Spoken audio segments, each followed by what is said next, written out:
Welcome to new TV Telugu. నటి BJP నేత మాధవీలత ఏడుస్తూ సోషల్ మీడియాలో పెట్టిన ఓ వీడియో వైరల్ అవుతోంది. తన ఆత్మగౌరవంపై దాడి జరిగిందంటూ ఆమె బోరున ఇచ్చేశారు. తాను ఎవరికి ద్రోహం చేయలేదని కక్షగట్టి మాటలు అంటున్నారని ఆమె పేర్కొన్నారు. ఆడపిల్లగా సింపతి గేమ్ ఆడకుండా మగడులా పోరాడుతూనే ఉన్నానని తెలిపారు. ఈ కష్టాలను అధిగమిస్తానని ఆమె చెప్పుకొచ్చారు. చాలా ప్రయత్నం చేశా, కానీ నేను మనిషిని. నా ఆత్మగౌరవం మీద జరిగిన దాడితో నాకున్న బాధను వర్ణించే పదాలు లేవు. ప్రతి క్షణం వేదనతో నిండి ఉంది.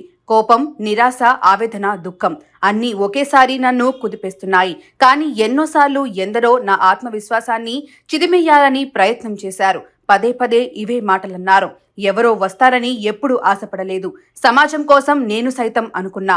నా పార్టీ కోసం, ప్రజల కోసం, మహిళల కోసం, హిందూ ధర్మం కోసం మాత్రమే నిస్వార్థంగా నా వంతు నేను పోరాడుతున్నాను.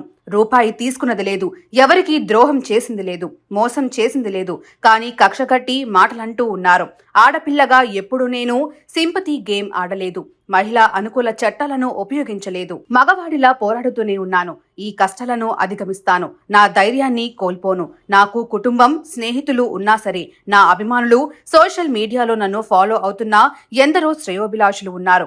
నా బాధని మీతో పంచుకున్నందుకు క్షమించండి. మీ ప్రేమ, అభిమానం, ఆశీర్వాదాలు నాకు శక్తిని ఇస్తాయి అంటూ మాధవీలత వీడియో పోస్ట్ చేశారు.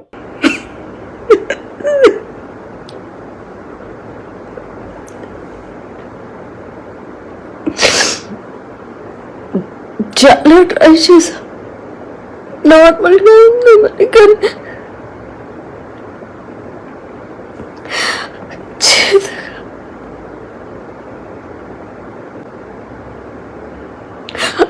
అవ్వట్లేదు.